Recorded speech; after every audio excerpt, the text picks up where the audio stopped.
Hey, what's up guys? Welcome back to THFE Productions. I'm here to cover some more Rome 2 news. So this isn't anything that was super new that's posted, it's just something that wasn't really well advertised.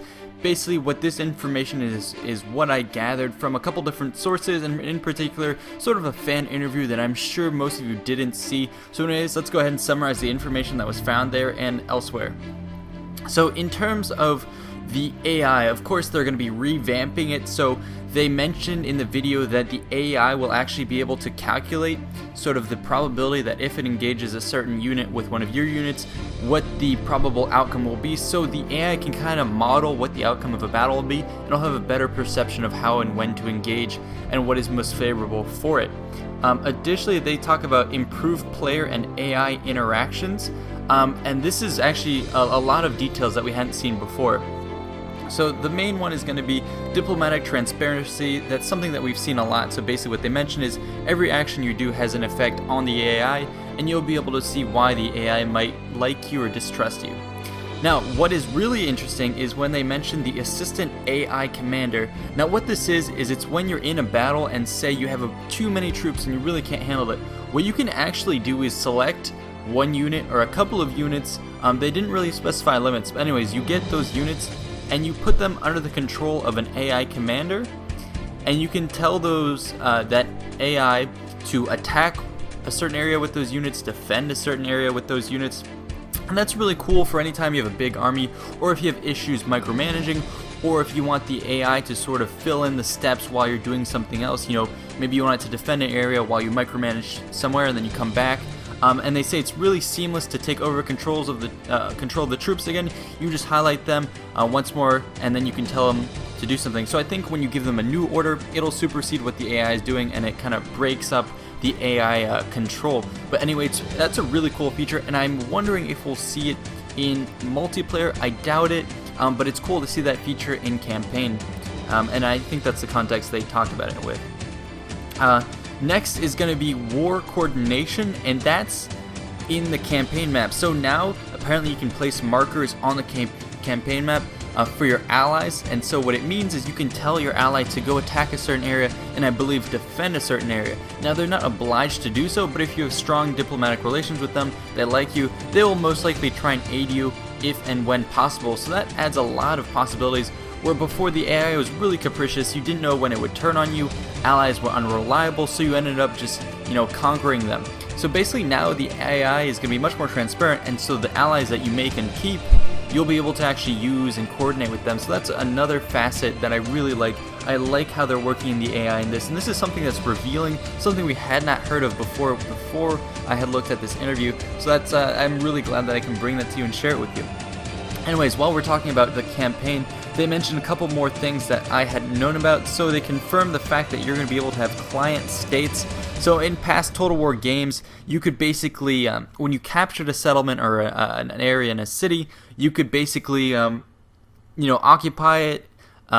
You could enslave the population, or you could exterminate it. Variations of that. And sometimes, at least in Napoleon, you could liberate a city, but now what you can do is create a client state. So that what that means is you capture a city, and instead of taking it over, what you do is you leave it to its own control, but that city then has to pay you, a certain amount in money every year, and in return you're supposed to defend them. So this is going to be a cool system to set up buffer states, or if you really don't have the ability to control a province because it might be angry if you take over, then leave it under its own authority but collect taxes from them. So that's a pretty cool system, and I like what they're doing with that.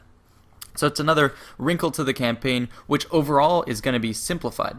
Now a bit more about the campaign. They talked about how settlements will grow over time. They're going to be organic. You can see them grow and emerge on the map. Roads will change over time based on how developed a region is. And I think this is really neat. What they also mentioned was parts of the world can look different with every playthrough. So say for example a region of the map in one playthrough is conquered by an eastern faction, you'll see these large stone buildings, a different type of, maybe they're agriculture focused, or maybe they have different road systems and all that stuff, different technologies are put into place. So you'll see that region developed into sort of an eastern looking area.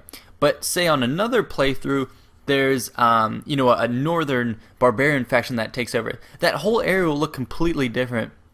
And so that changes up the, the dynamic of the map, the look, the feel, just how rich this map is going to be. And it really makes it believable when these factions, these empires rise up and shape the land around them. When you enter a territory, you'll know, you're in the land of the Egyptians or the land of the Romans based off the cities and the way they've developed. So it's going to be really cool to see that. Also, when they talked about the map, this is something we knew about before. The map is 4 times that of Shogun 2. It has 172 regions. These are going to be divided into 52 provinces. So again, provinces are the sort of the umbrella. Each of them has, I think, up to 3 regions, and they allow you to control. It lessens the micromanagement. Anyway, a little bit more details about the campaign map. They talked about how small settlements have raw produce or resources. So in each province there's going to be a capital city, and then the other cities are considered smaller settlements. So that's where you're going to get your raw resources. These are then shipped to the capital, and the capital building is going to have the buildings in which you can modify the wealth and the output generated by these resources. So it's kind of like the mercantilistic system that you had in real history, where the smaller settlements would collect all the resources, ship them to the mother colony or mother city, and that would output the final good. So that's kind of what we're seeing here, where you have to collect these raw materials. So for example, they say different regions around the world will have different resources. So maybe Egypt is rich in stone and construction material, in I think wheat and stuff like that. So you'll have these, you'll go capture this territory in order to get resources, and then you'll ship it back to Rome or in other places, your capital cities, where you'll build up your empire. So it's going to be cool how you fight over territory, not just to get the city, but to get the resources. And so I think that dynamic is going to be much more realistic in modeling how empires were formed, what the tensions were, how factions and nations would actually fight over resources. So that's going to be a big thing, and a big way you're going to have to manage your wealth. Additionally, they also talked about how regions are going to have specialties, not only in resources but also in the wonders, which will give you buffs. That's something we saw in Rome 1. Then the interviewer kind of switched up the pace, and he talked about naval and land battles. And what we learned is that these will both have similar interfaces. It's easy to pick up. So for example, the ships are just point and click. If you want to drop off troops on the beach, which you can do, you just select that ship, and then you right click or whatever your system setup is, and then you click on the beach. It'll know to go there and drop off troops. So that's something, when you have a combined battle, so you can move your fleet alongside your army, and as long as they're in range, by a river or by the coast, you can have combined action. And so your ships can provide artillery support if they have that, if they have catapults on the ships, and additionally they can land marines. Now, something they also mentioned is armies. No longer do you have to build up a fleet, send that fleet to the army boards it, and then they travel. If you have an army and it gets to the ocean, you can immediately tell it to build a transport fleet. It'll do so. That'll take up most of your movement points, but once the turn is over, boom, your army now has a small transport fleet and can travel. So no longer do you have a 10 stack army all crammed onto one ship. No, it now has all these transport ships. The downside is these transport ships will be weak, and they will, they're susceptible to attack. But the cool thing about these transports is what they mentioned is if you go into battle and you have transports, you can actually deploy your troops onto land. Now, they talked about, what if I put an artillery piece on my ship? Will I be able to use that?